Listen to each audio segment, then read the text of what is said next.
Oh my God, Black history is being erased. Somebody called the NAACP, the Urban League, called former President Barack Obama. So there's an article about this over at Axios I want to share with you. Welcome back to the channel, Culture Confederacy. Here it's Sunday, so happy Sunday, everybody. Now, if you're new to the channel, and I have to say this at the beginning of every video, because I don't want people walking away just because they see a screenshot. So we talk about the news of the day, try to preserve great art, music, history, and culture. You might get a tinge of politics, but that's what the channel's about. So let's get to this. Now, this is by Delano Massey. This came out about 22 hours ago. So that was what, yesterday, the day before? Maybe this was written on Mars, who knows? But it says here, America stares down a erasure of Black history and progress.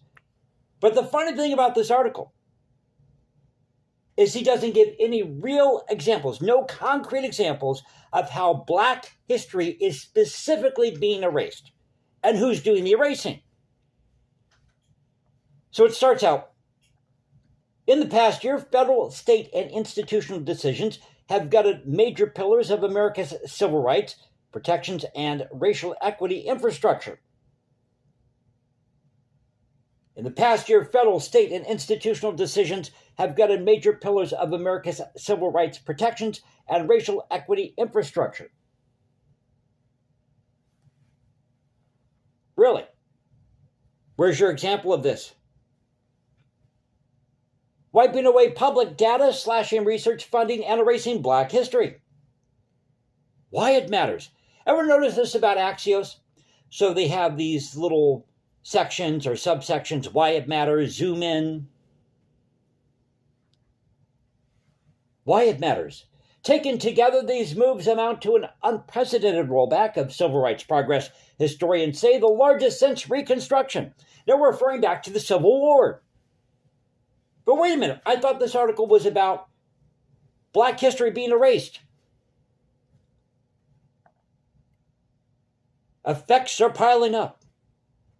What effects are those? So I guess I give a list here.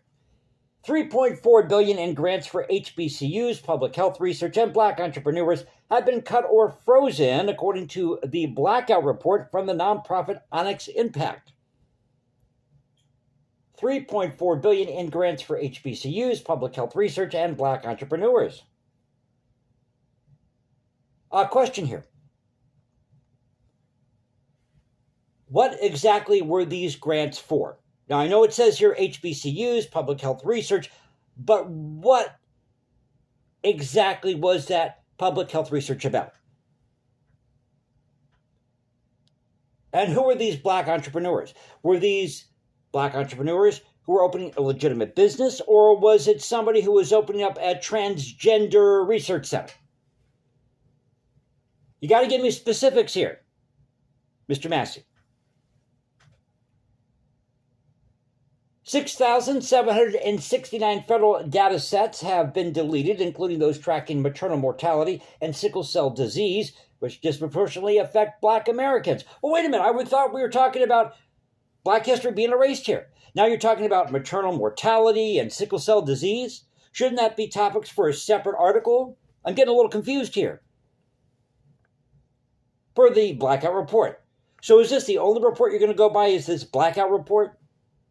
You mean to tell me there are other reports out there? Well, there probably are, but he doesn't want to cite them because they'll probably contradict what he's trying to say here. Also, remove data on workforce diversity and environmental exposure in historically redlined neighborhoods, redlined neighborhoods. I'm reading this cold to you, doing this on the overnight shift, my downtime at work. Environmental exposure in historically redlined neighborhoods. What is environmental exposure? Does that mean that some Black person's going to step outside of their apartment or their home and they're going to be exposed to the environment? Again, which environment are you talking about? And where's the example? I'm still waiting for this example of how Black history is being erased here. Now, this is a good one. Number 3 here, as we're zooming in on Black history being erased.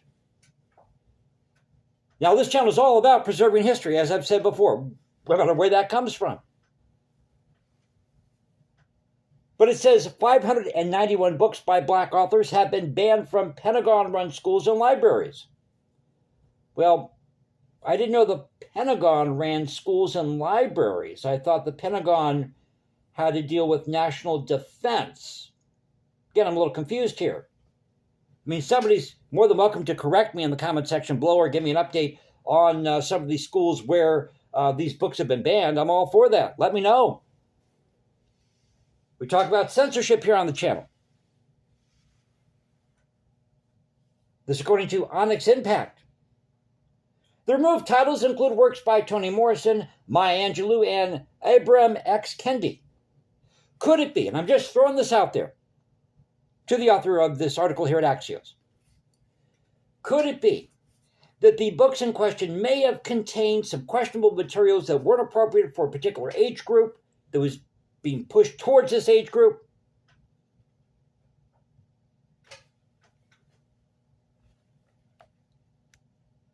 The Trump administration is reviewing national museums, including the Smithsonian's National Museum of African American History and Culture, after President Trump criticized the museums as being, quote-unquote, out of control and focusing on how horrible our country is. Now, that's true. Trump did that. Why did he do that? Because the Smithsonian, in its infinite wisdom, thought it would talk about white supremacy and slavery. Now, if you want to have a museum like the Holocaust Museum dedicated to the issue of slavery and the evils of white supremacy, I'm all for that. I've got nothing against that. But we're talking about the Smithsonian, which is supposed to be an institution or a museum, a place where people can go and celebrate American culture, American history. All aspects of it. But if slavery is your focus, you're missing out on a whole bunch of history there. All the great achievements by African Americans and other groups, immigrants that came here in the early 1900s, let's say. Government websites, number 5 here, have been deleting content related to Black history. Again, not giving us any specific examples. Some deleted material include, well, they do kind of give us an example here. I'll give them, a little bit of credit. Including National Park Service pages about Harriet Tubman and Medgar Evers, which was restored after public backlash, but researchers say most erasures remain uncorrected. Well, a page being deleted from the National Park Service is different than erasing Black history altogether. And they restored this page talking about Harriet Tubman, right? So how is the National Park Service erasing Black history? Again, you got to give me concrete examples, not generalizations, not accusations. The unemployment rate for Black women has risen sharply to 7.5%. Now we're talking about the Black unemployment rate among Black women.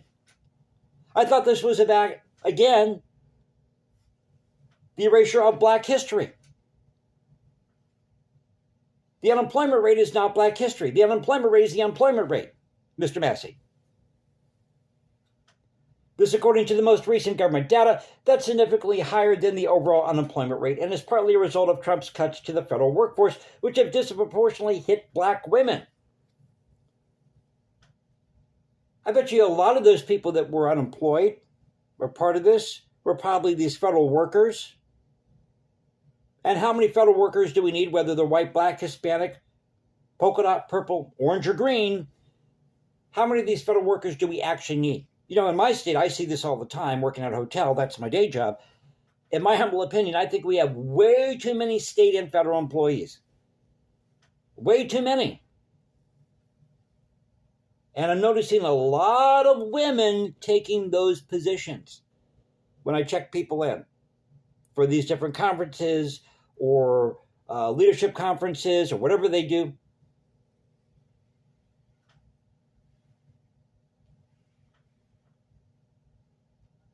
These different positions, departments, I see a lot of women involved in that.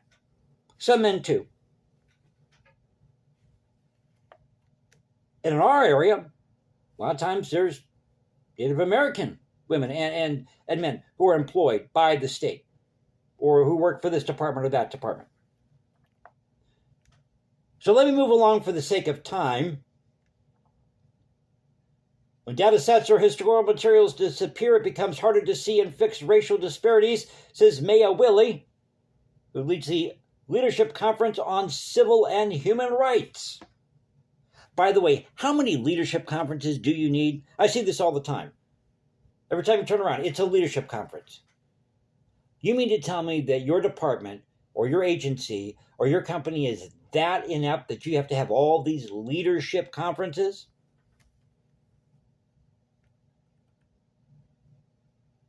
Quote, we've seen rollbacks before after Reconstruction, again referring to the Civil War, which has nothing to do with what's going on right now with the unemployment rate with black women or what have you. Which has nothing to do with the erasing of black history or culture. Because this article is supposed to be talking about the erasing of black history. But where's the examples here? We've seen rollbacks before after Reconstruction, after the Civil Rights Movement, and every time they were justified with new language and new fears. The terms change, the strategies doesn't. Pardon me, the strategy doesn't, the strategies don't. Getting tongue-tied here. Doing this on the overnight shift, my downtime here at work.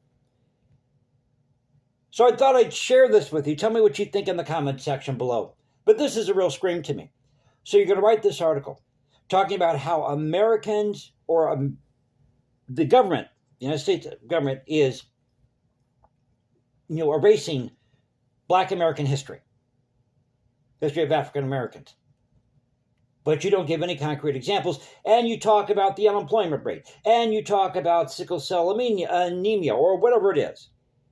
Whatever the disease is. You talk about racial equity. But where's the evidence that black history is being erased here? So thank you for being with me. Hope you enjoyed the video. Thank you for letting me stumble and mumble my way through this. If you enjoyed the video, you know what to do. Find me at Instagram. Actually, I've just had that changed, by the way, at Instagram. So find me at Instagram at Jason197711. That's at Jason197711. You can find me at Substack or go to Culture Confederacy at Culture Confed1 on X. This is the Culture Confederacy saying peace out. Stay safe, everybody. God bless. Keep up the culture, and I'll catch you next time. Take care.